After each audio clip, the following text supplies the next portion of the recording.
Good morning বন্ধুরা, তোমরা কেমন আছো? আশা করি সবাই ভালো আছে। আমি বৈশাখী বলছি। আমার আরও একটি নিউ ব্লগে সবাইকে অনেক অনেক স্বাগত জানাই। ভীষণ গরম পড়েছে, কী আর বলবো, গরমে অতিষ্ঠ হয়ে যাচ্ছে আর কি। স্নান করে করে 3-4 বার দেখতে পাচ্ছ চোখ মুখ পুরো ফুলে যাচ্ছে। হ্যাঁ, আর ভাত খেতে ইচ্ছে করছে না, শুধু জল ঢালা ভাত খেতে ইচ্ছে করছে আর কি। তো যাই হোক, সকালবেলা গুড মর্নিং জানাই সবাইকে। চা বসিয়েছি, চা খাবো সবাই মিলে। আজকে সবাই বাড়িতে আছে, ঠিক আছে। লিকার চা করছি চিনি ছাড়া সবার জন্য আর কি। খাবো এখন, চাটা খাই, তারপরে কাজকর্ম করবো। সঙ্গে থেকে দেখতে থাকো ব্লগটা। দেখেছো গরমে কথা বলতে বলতেই কেমন কথা জড়িয়ে যাচ্ছে। শুধু গরম প্রভাব ফেলছে, শুধু গরম, আর কিছু না। চলো বন্ধুরা, এই যে দেখতে পাচ্ছ, উফ, শুনতে পাচ্ছ বন্ধুরা? দেখতে পাচ্ছ না ওকে, মৌকে দেখতে পাচ্ছ না? মৌ কিন্তু ঘুম থেকে উঠেই উফ। এদিকে আমার কত কাজ হয়ে গেছে নিচে। আমার হাজব্যান্ড তো সকালবেলা উঠে প্যাসেজ ট্যাসেজ একদম জল টল দিয়ে পরিষ্কার পরিচ্ছন্ন করে এসছে। তো যাই হোক বন্ধুরা, চলো, গরমে বেশি কথা বলবো না, কেমন? আর আমাদের ঘরে প্রতিদিন সকালবেলা 2 রকমের চা হয়। এখন তো লিকার চা বানালাম, আমি হাজব্যান্ড ছেলে মেয়ে খাবো। আবার শাশুড়ি মা ঘুম থেকে উঠলে হচ্ছে দুধ চা বানিয়ে দিতে হবে ওনাকে আর কি। এই না বিস্কুট নাও সবাই। চিনি দিয়েছো? মুড়ি বাদাম দাও তো অল্প একটু। চিনি দিয়েছো? না, চিনি দিইনি। কোনটা দিয়ে দাও না, এই নাও তোমার খাবো না কিছুতেই। মুড়ি বাদাম। মুখের কাছে এসে ছুটির দিনগুলো বেশ ভালোই কাটে, সবার সাথে কথা বলা যায়। একসঙ্গে বসে খাওয়া দাওয়ার সময় বলো বা চা খাওয়ার সময় একটু বসে কথা বললাম, তারপরে কাজ টাজ করলাম, বেশ ভালোই লাগে। কিন্তু এমনি সময় না, সকালে উঠেই মানে রান্নাঘরে এসেই সেই টিফিন ভাত এগুলো রেডি করতেই একা একাই সময়টা কেটে যায় আর কি। তবে বাড়িতে সবাই থাকলে বেশ ভালো লাগে, কথাবার্তা, খাওয়া দাওয়ার সময় আড্ডা এগুলো তো হয়। তো এই রকমই চা খেলাম আজকে। চা খেতে খেতে অনেকক্ষণ গল্প করলাম, আড্ডা মারলাম। তো ছেলে মেয়ে বসছিল, হাজব্যান্ডও বসছিল, কথাবার্তা হলো। হাজব্যান্ড বাজারে গেল, কী কী আনতে হবে না আনতে হবে এগুলো বললাম আর কি। আর গরমে তো কিছুই খেতে ইচ্ছে করছে না, শুধু টক খেতে ইচ্ছে করছে। টক বলতে ওই যে আমের টক, আমের আচার এইগুলো আর কি, আম পোড়া এগুলোই বেশি ভালো লাগে ভাতের সাথে। তো আমি হাজব্যান্ডকে বলেছি আম শেষ হয়ে গেছে, আম নিয়ে আসার জন্য। আর কি নিয়ে আসে তারপরে তো রান্না করব, তোমাদের মাঝে অবশ্যই শেয়ার করব।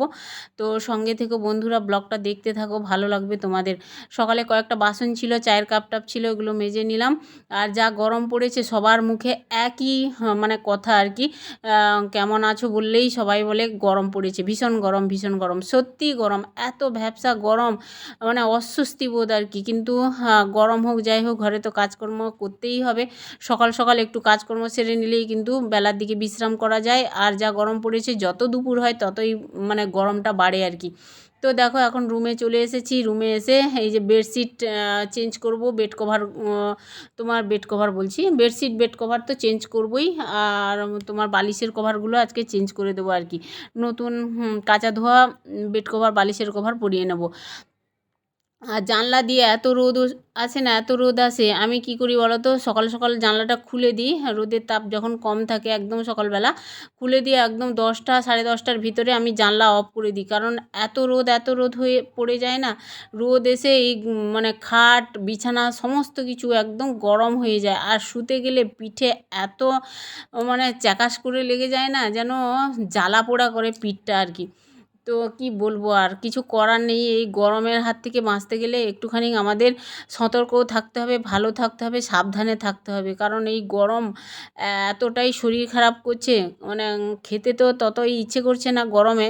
আর তার মধ্যে হ্যাঁ, ভ্যাপসা গরম হলে কিন্তু ঘুমও চোখে কম হচ্ছে।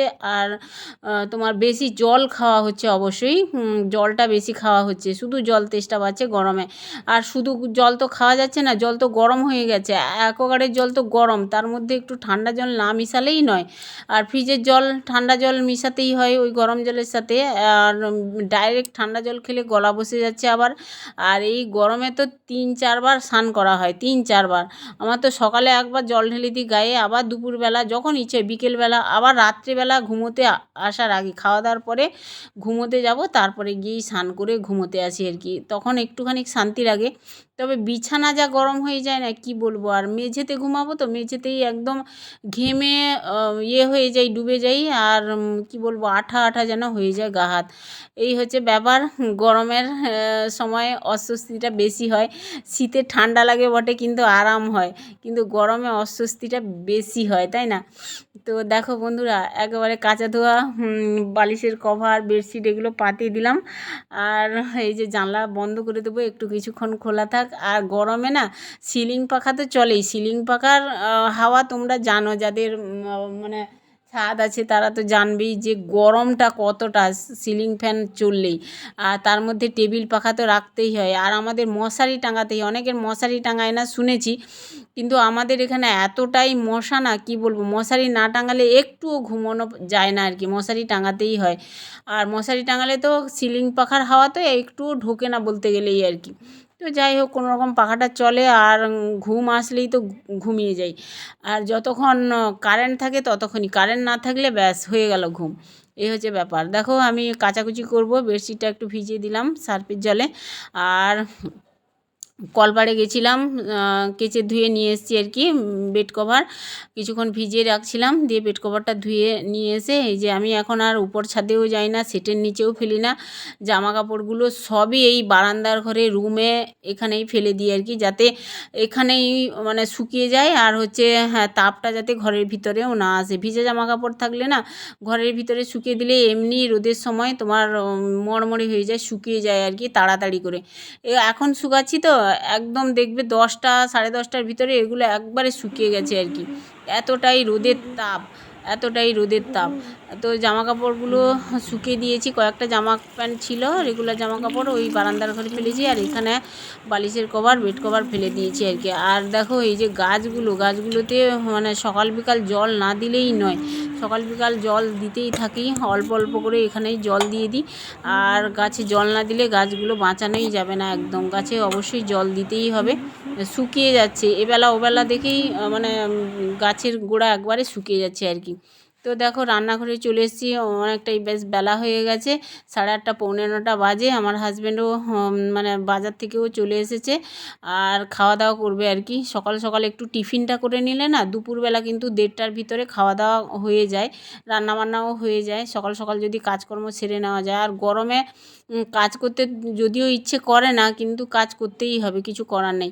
তো দেখো সকালবেলা টিফিনে বানাচ্ছি, এই যে আলু সিদ্ধ করা ছিল, আলু আর মটর, এগুলো একটু হালকা করে রান্না করছি, বেশি রিচ করছি না, আদা রসুন কিছুই দিচ্ছি না, শুধু পেঁয়াজ দিয়ে লঙ্কা হলুদ দিয়ে একটু রান্না করছি আর কি, কষি। আর যা গরম পড়েছে, ভ্যাপসা গরম, এই গরমে কিন্তু মানে হালকা পাতলা খাওয়াই ভালো। তো এখন দেখো এই যে তরকারিটা হচ্ছে, ওখানে আলু মটরের তরকারি। আর এখানে আমি দুধ গরম বসিয়ে দেবো, দুধ নিয়ে আসলো হাজব্যান্ড, দুধ ছিল না, আমার শাশুড়ি মা যেহেতু দুধ চা খায় না এই জন্যই আর কি। তো ডক্টরকে জিজ্ঞেস করছিলাম দুধ চা খাওয়ানো যাবে কি না, বলছে হ্যাঁ, মানে সারাদিনে 2 কাপ অবশ্যই চা খায়। ডাক্তার বললো হ্যাঁ দুধ চা খেতেই পারে উনি। তো আমার শাশুড়ি মা লিকার চা একদম পছন্দ করে না, দুধ চাই খায়, ঠিক আছে। তো এখন দেখো আমি রুটি করছি।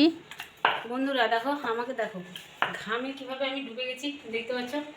এতটাই গরম, এখন কিন্তু তোমার 9টা বাজেনি, এতটাই গরম বাইরে, কি বলবো। আর কি বলো তো, মানে আমার ছেলে মেয়ের হচ্ছে, ছেলে মেয়ে না, আমার ছেলের পছন্দের খাবার পরোটা। আর কতদিন পরোটা খায় না, আর এত গরম পড়েছে, বলছি গো পরোটা খাস না, না ওর পছন্দের খাবারটা আজকে একটু বানিয়ে দেবো। আলুর তরকারি করছি, আলুর তরকারি দিয়ে পরোটা ভালো লাগবে। আমার হাজব্যান্ডের আবার পরোটা ভালো লাগে না, শাশুড়ি মার আবার পরোটা পছন্দ, বুঝলে? এই হচ্ছে ব্যাপার। রান্নাঘরে পরোটা রুটি এগুলো করতে গিয়েই আমি তো একবারে ঘেমে স্নান করে গেছি বন্ধুরা। আর খেতে দিয়ে দিচ্ছি, এখন প্রায় 9টা 10 মতো বাজে এরকম আর কি। রান্না টিফিন যখন হয়ে গেছে, এদেরও খিদে পেয়ে গেছে, সবাইকে একসাথে দিয়ে তারপরে আমি তো রুটি দুধ খাবো। এই আলুর তরকারি একদম ভালো লাগছে না আমার, খেতেও ইচ্ছে করছে না এগুলো, আমি একটু রুটি দুধ খেয়ে নেবো, ব্যাস হয়ে যাবে। ব্যাস সকাল সকাল একটু টিফিন করে নিলাম, তার মধ্যে দেখো ঘরে কাজকর্ম আরও বাকি আছে করব। আর ঘরটা ঝাড় দিয়ে নিয়েছিলাম, এখন মুছতে এসেছি। দেখো লাঠির অবস্থা দেখো, ঘর মোছা লাঠি এইরকম হাল হয়েছে। এটা আর চলবে না এই লাঠি, আর যতদিন না লাঠি না কিনছি আর আমাকে এই কাপড় দিয়ে মোছামুছি করে নিতে হবে আর কি ঘরটা। লাঠি দিয়ে মুছতে বেশ ভালো লাগে আর সুবিধে হয়, কোমরে ব্যথা করে না, হাতে ব্যথা করে না। যখন তখন লাঠি দিয়েই টেনে নিলেই ঘরটা মোছা হয়ে যায়, বেশ ঠান্ডা ঠান্ডা ভাব থাকে রুমটা। আর হাত দিয়ে মুছলে তো হাত ব্যথা করে, কোমরে ব্যথা করে, তাই না? হাত দিয়েই মোছাই অনেকটাই পরিষ্কার হয় লাঠির থেকে, তবে লাঠিই সুবিধা হয়। ঠিক আছে, তো আমি এখন হাত দিয়েই গোটা ঘরটাই মুছবো। এখন কিছু করার নেই, লাঠিটা এরকম অবস্থা হয়ে গেছে, ঘর মোছা লাঠি। তো ওটা রেখে দিয়েছি, আবার হাজব্যান্ডকে বলবো একটা লাঠি কিনে দেওয়ার জন্য, ঘরটা মুছতে সুবিধে হবে আমার আর কি। এখন যতদিন না কেনা হচ্ছে ততদিন এই মানে কাপড় দিয়েই মুছতে হবে আর কি, কষ্ট করে। আর চুল তো প্রচুর, ভীষণ চুল ঘরের মধ্যে, যেহেতু ফ্যান চলে এখন গোটা ঘরময় চুল হয়ে যায় এদিক সেদিক করে আর কি। এই যে খাটের ভিতরে দেখো হাত দিয়ে দিয়ে মুছে নিয়ে আসছি, কিন্তু লাঠি থাকলে বেশ লাঠিটা অনেক দূরও যায় আর মোছাও কিন্তু ভালো হয় আর কি খাটের তলায় টলায়। এবার খাটের তলায় ঢুকে এই গরমে আরও অস্বস্তি লাগবে আর কি এইরকম মুছতে হাত দিয়ে, কিছু করার নেই, এরকম কষ্ট করে কয়েকদিন মোছামুছি করতে হবে আর কি। আর এখন দেখো এই যে রুমটা মুছে নেব, একদম বারান্দার ঘর থেকে ডাইনিং দুটো রুম এইরকম হাত দিয়ে মুছবো। আর গরমকালে না 2-3 বার এইরকম যদি ঘর মোছা হয় তবে ঘরটা তবু তুলনামূলকভাবে ঠান্ডা থাকে। আবার ভিজা কাপড় যদি জানলায় রেখে দেওয়া যায় তাহলে তাপটা একটু কম লাগে আর কি, ঘরে বিছানাপত্র একটু গরম কম হয়। যতটা সম্ভব মানে ঠান্ডা রাখার আর কি, কিন্তু গরম কি আর মানে বলো, ছাদ গরম হলে রুম গরম হয়ে যায় একদম। এই ভ্যাপসা গরমে সবাইকে কিন্তু সাবধানে থাকতে হবে, আর খাওয়া দাওয়া কিন্তু হালকা পাতলা খেতে হবে, আর হচ্ছে বেশি করে জল খেতে হবে, খুব এমার্জেন্সি ছাড়া বাইরে না বেরানো, রোদে না বেরানো আর কি। আর ছাতা যদি বেরানো হয় ছাতা নিয়ে বেরোতেই হবে সবাইকে। আর কি বলবো, আর মানে ঘরের ভিতরে আমরা আছি অতিষ্ঠ হয়ে যাচ্ছি, আর বাইরে যারা কাজ করছে তাদের তো আরও বেশি গরম লাগবে, তাই না? তো কষ্ট হয় ভীষণ এই রোদে গরমে। তো দেখো বন্ধুরা আমার ঘর মোছা কমপ্লিট করে নিয়েছি, আর যা রোদ ঢুকছে ঘরে এই জন্য জানলা অফ করে দিলাম, পর্দা টর্দা ছেড়ে দিলাম। আর ঘর যত দেখবে গরমে অন্ধকার থাকবে ঘর ততই ঠান্ডা থাকবে আর কি। আর যত আমরা যে পাশ দিয়ে যা কিছু করি না কেন গরম কিন্তু পিছু ছাড়ে না, তবুও আমাদের চেষ্টা একটু ঘরটা ঠান্ডা রাখা, কিভাবে রাখলে ঠান্ডা হবে এই হচ্ছে। এখন আমি স্লাইডিংয়ের ডোরটা একদম টেনে দিয়েছি, সেই আবার বিকেল 5টা 5:30টার দিকে খুলে দেবো আর কি, তখন ঝিরিঝিরি হাওয়া বয় সন্ধেবেলা। আর এই যে পিলো কভারগুলো একবারে শুকিয়ে গেছে কিছুক্ষণের মধ্যে, বেড কভারও শুকিয়ে গেছে, এগুলো পাট করে নেব আর স্নান করব আর কি। রান্নাবান্না কমপ্লিট করে তোমাদের মাঝে আমি আবার শেয়ার করব। আর এই পিলো কভারগুলো রাখি কিভাবে দেখো, বেড কভারের ভিতরে, যাতে আমি তাড়াতাড়ি আবার পেয়ে যাই যখন পাতবো বিছানায়। এইভাবেই রাখলে সুবিধে হয় আর কি, খুঁজতে হয় না, পিলো কভার পড়েও যায় না বেড কভারের ভিতরে রেখে দিলে। স্নান টান কমপ্লিট করে এই যে নাইটিগুলো আমি বারান্দার ঘরে পাতিয়ে দিচ্ছি। চলো আজকে কি কি রান্না করেছি দুপুরে। বন্ধুরা আজকে রান্না করেছি দেখো, এইটা দেখতে পাচ্ছ, এটা হচ্ছে বরবটি ভাজা, বুঝলে। আর এইটা দেখতে পাচ্ছ নোটে শাকের আলু বেগুন দিয়ে তরকারি করেছি, আর 2-4টা চিংড়ি মাছ অবশ্যই দিয়েছি এটাতে, ভিতরে আছে দেখতে পাবে না। এইটা হচ্ছে ফেভারিট খাবার রুই আম, মানে আম দিয়ে করেছি রুই মাছের টক, পাতলা করে করেছি, গরমে দারুণ লাগবে খেতে, টকটাই এখন মুখরোচক। ঠিক আছে, এই হচ্ছে দুপুরের মেনু। সবার ভাত বেড়ে নিয়েছি দেখতে পাচ্ছ, চলো খাওয়া দাওয়া করে নেবো। দেখো দুপুরে খাওয়া দাওয়া সবার কমপ্লিট, এখন সবাই রেস্ট নিচ্ছে, আর মাকে ওষুধপত্র দিয়ে দিয়েছি, মা আগের থেকে কিন্তু ভালো আছে অনেকটাই। আর এই যে খাওয়া দাওয়ার পরে আবার স্নান টান করে তোমাদের মাঝে কথা বলছি। শাশুড়িমা পান বানিয়ে রেখেছিল, পান খেলাম। আর বারান্দার ঘরে এতটাই রোদ আসছে কি বলবো বন্ধুরা, ভিজা জামা কাপড় এই যে পাতিয়ে দিয়েছি, আর এগুলো শুকবে। আর চলো আমিও রেস্ট নেব। তো আমার ভিডিওটার কোনো অংশে ভালো লাগলে একটা লাইক কমেন্ট শেয়ার করে সাবস্ক্রাইব করে পাশে থেকো, আর আমাকে মনে রেখো। টাটা, সবাই ভালো থেকো।